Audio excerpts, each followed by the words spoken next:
അത്ഭുത രോഗശാന്തിക്കാർ സൂക്ഷിക്കുക, കിടിലം പണി വരുന്നു.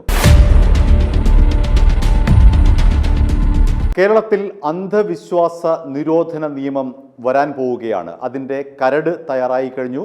വി.എസ്. അച്യുതാനന്ദൻ്റെ കാലത്താണ് ഇത്തരമൊരു നീക്കം നടത്തിയത്. അതായത് അന്ധവിശ്വാസങ്ങളെ നിരോധിക്കുക, അന്ധവിശ്വാസങ്ങളുടെ പേരിലുള്ള ചൂഷണങ്ങൾ അവസാനിപ്പിക്കുക എന്നുള്ളതായിരുന്നു വി.എസ്. അച്യുതാനന്ദൻ്റെ സർക്കാരിൻ്റെ കാലത്ത് പ്രധാനപ്പെട്ട ആലോചന. എന്നാൽ ഈ ഒരു ആലോചന തുടക്കം മുതൽ തന്നെ വലിയ വിവാദമായതിനെ തുടർന്ന് വി.എസ്. അച്യുതാനന്ദൻ സർക്കാർ ഉപേക്ഷിക്കുകയായിരുന്നു. എന്നാൽ പിന്നീട് വന്ന പിണറായി സർക്കാർ അത്തരമൊരു നിയമത്തിന്റെ സാധുത പരിശോധിക്കാനായി പിണറായി സർക്കാർ 2019 ഒക്ടോബറിൽ ജസ്റ്റിസ് കെ.ടി. തോമസിനെ അധ്യക്ഷനായിട്ടുള്ള ഒരു കമ്മീഷനെ നിയോഗിച്ചു.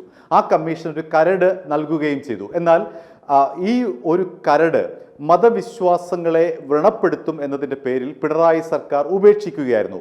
അതിനെതിരെ കേരള യുക്തിവാദി സംഘം ഹൈക്കോടതിയിൽ പോയി അനുകൂല വിധി സമ്പാദിച്ചതിനെ തുടർന്ന് നിയമപരിഷ്കരണ commission vice chairman K Sasidharan നായരും മുൻ പോലീസ് മേധാവി ജേക്കബ് പുന്നൂസും അടങ്ങിയ ഒരു കമ്മിറ്റിയെ ഹൈക്കോടതി നിയോഗിച്ചു. ആ കമ്മിറ്റി ഇപ്പോൾ കരട് രേഖ തയ്യാറാക്കിയിരിക്കുകയാണ്. എന്താണ് അന്ധവിശ്വാസം, എന്താണ് വിശ്വാസം എന്നതിനെ സംബന്ധിച്ച് കൃത്യമായ ഒരു കരട് ഇപ്പോൾ രൂപീകരിച്ചിരിക്കുകയാണ്. ഈ മാസം 27-ന് ഈ കരടിലെ വ്യവസ്ഥയിൽ എന്തെങ്കിലും തരത്തിലുള്ള വിയോജിപ്പുണ്ടെങ്കിൽ മതസംഘടനകൾക്ക് ഈ കമ്മീഷന്റെ മുൻപാകെ വന്ന് തങ്ങളുടെ അഭിപ്രായം പറയാനുള്ള അവസരമുണ്ട്. ഇനി എന്തെല്ലാമാണ് അന്ധവിശ്വാസ നിരോധന നിയമത്തിൽ ഈ കരടിൽ പറയുന്ന കാര്യങ്ങൾ? പ്രധാനമായും 3ആയിട്ടാണ് ഈ അന്ധവിശ്വാസങ്ങളെ ഈ കരടിൽ വേർതിരിച്ചിരിക്കുന്നത്. മിതമായിട്ടുള്ള അന്ധവിശ്വാസങ്ങൾ, ഗുരുതരമായിട്ടുള്ള അന്ധവിശ്വാസങ്ങൾ, സാമ്പത്തിക ചൂഷണം അടങ്ങുന്ന അന്ധവിശ്വാസങ്ങൾ. ഇത്തരത്തിൽ 3 പട്ടികയായിട്ടാണ് ഈ കരടിൽ വിഭാവനം ചെയ്തിട്ടുള്ള അന്ധവിശ്വാസങ്ങൾ. ഇനി ഏതാണ് ഗുരുതരമായിട്ടുള്ള അന്ധവിശ്വാസങ്ങൾ നമുക്ക് പരിശോധിക്കാം. ഒന്ന് നരബലിയാണ്. ഗുരുതരമായിട്ടുള്ള അന്ധവിശ്വാസങ്ങളുടെ കൂട്ടത്തിൽ ഏറ്റവും പ്രധാനപ്പെട്ടത് നരബലിയാണ്.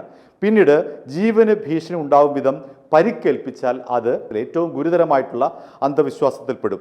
അതേപോലെ തന്നെ കർമ്മത്തിൻ്റെ ഭാഗമെന്ന് വിശ്വസിപ്പിച്ച് ശാരീരികമായി മുറിവേൽപ്പിക്കൽ, രോഗശാന്തിയുടെയോ കർമ്മങ്ങളുടെയോ മറവിലുള്ള ലൈംഗിക ചൂഷണം, വഴിപാടിൻ്റെയും ആചാരത്തിൻ്റെയും പേരിൽ ലൈംഗിക ആവശ്യത്തിന് നിർബന്ധിക്കൽ, ജീവനോടെ അടക്കം ചെയ്യുകയോ ശ്വാസം മുട്ടിക്കുകയോ ചെയ്യുക, പൊള്ളലേൽപ്പിക്കുകയോ പരിക്കേൽപ്പിക്കുകയോ ചെയ്യുക. ഇതാണ് ഗുരുതരമായിട്ടുള്ള അന്ധവിശ്വാസത്തിൻ്റെ പട്ടികയിൽപ്പെടുന്ന ആദ്യത്തെ വിഭാഗം. ഇനി രണ്ടാമത്തേത് മിതമായിട്ടുള്ള അന്ധവിശ്വാസങ്ങളാണ്. ആ പട്ടിക ഏതെല്ലാമാണ് എന്ന് നമുക്ക് പരിശോധിക്കാം. ബാധ ഒഴിപ്പിക്കാൻ അടിക്കുകയോ ശാരീരിക പീഡനം ഏൽപ്പിക്കുകയോ ചെയ്താൽ അത് ഈ പറയുന്ന മിതമായ അന്ധവിശ്വാസത്തിൻ്റെ ഭാഗത്തിൽപ്പെടും.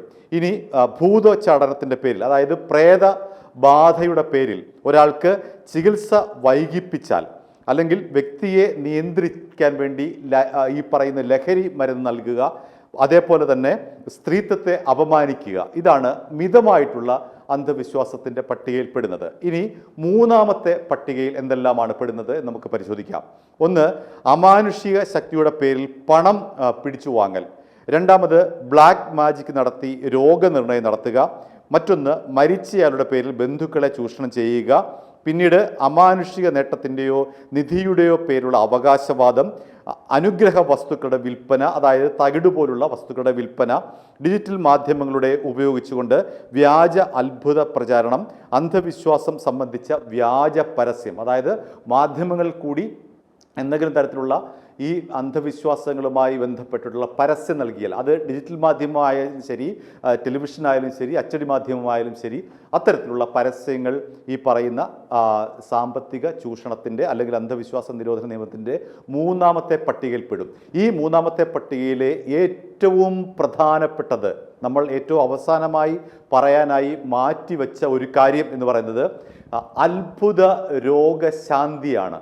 അതായത് കേരളത്തിൽ അങ്ങോളം ഇങ്ങോളം നടത്തുന്ന അത്ഭുത രോഗശാന്തി, അത് പെന്തക്കോസ്ത് വിഭാഗമായാലും ശരി, ഏതെങ്കിലും സഭകളായാലും ശരി, ഏതെങ്കിലും ഹൈന്ദവ ആചാരങ്ങളുമായി ബന്ധപ്പെട്ട ഈ പറയുന്ന വിധത്തിലുള്ള വാഗ്ദാനമായാലും ശരി, ഇസ്ലാമിക വിഭാഗത്തിൽപ്പെട്ട ഏതെങ്കിലും ഒരു ആചാരം ആയാലും ശരി, അത്ഭുത രോഗശാന്തി എന്ന് ഏത് മതം പറഞ്ഞാലും പിടിവീഴും. പിടിവീഴും എന്ന് മാത്രമല്ല ശിക്ഷയും ലഭിക്കും എന്നുള്ളതാണ് ഈ ഒരു നിയമത്തിൻ്റെ പ്രത്യേകത. എത്ര വർഷം വരെ ശിക്ഷ ലഭിക്കും എന്നുള്ള കാര്യം വ്യക്തമല്ല. കാരണം നേരത്തെ സൂചിപ്പിച്ചതുപോലെ 27-ാം തീയതി വരെ മതസംഘടനകളുടെയും മറ്റും അഭിപ്രായം കേൾക്കാനുള്ള ഒരു സാവകാശം ഈ കമ്മീഷൻ നൽകിയിട്ടുണ്ട്. അതിനുശേഷമാണ് ഈ കരടിൻ്റെ അന്തിമ രൂപം തയ്യാറാക്കിക്കൊണ്ട് സർക്കാരിന് സമർപ്പിക്കുക.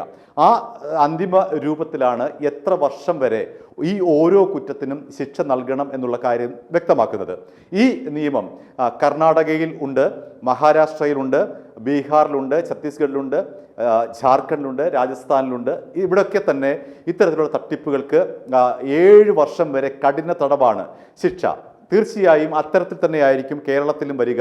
ഈ അത്ഭുത രോഗശാന്തി അടക്കമുള്ളവ വാഗ്ദാനം ചെയ്യുന്ന സംഘടനകളോ പ്രസ്ഥാനങ്ങളോ ഉണ്ടെങ്കിൽ അവയ്ക്ക് നേതൃത്വം നൽകുന്നവരെ തീർച്ചയായും ഇത്തരത്തിലുള്ള തടവ് ശിക്ഷ അടക്കമുള്ളവ വ്യവസ്ഥ ചെയ്യുന്ന ഒരു നിയമമായിരിക്കും ഇനി വരാൻ പോകുന്നത്. ഏതായാലും കഠിന ശിക്ഷ ഉറപ്പാണ് എന്ന് നമുക്ക് ഈ മറ്റ് സംസ്ഥാനങ്ങളുടെ ഈ പറയുന്ന ബില്ലുമായി താരതമ്യം ചെയ്യുമ്പോൾ തീർച്ചയായും പറയാൻ കഴിയും. അത്ഭുത രോഗശാന്തി തട്ടിപ്പ് ഇനി കേരളത്തിൽ നടക്കില്ല. അത്തരക്കാരെ കാത്തിരിക്കുന്നത് തീർച്ചയായും വലിയ ശിക്ഷ തന്നെയായിരിക്കുമെന്ന് ഉറപ്പിച്ചു പറയാൻ കഴിയും. i2i News, an eye for truth. i2i News subscribe ചെയ്തിട്ടില്ലാത്തവർ ഇപ്പോൾ തന്നെ സബ്സ്ക്രൈബ് ചെയ്യുക. നോട്ടിഫിക്കേഷൻ ലഭിക്കുവാൻ ബെൽ ബട്ടണും അമർത്തുക.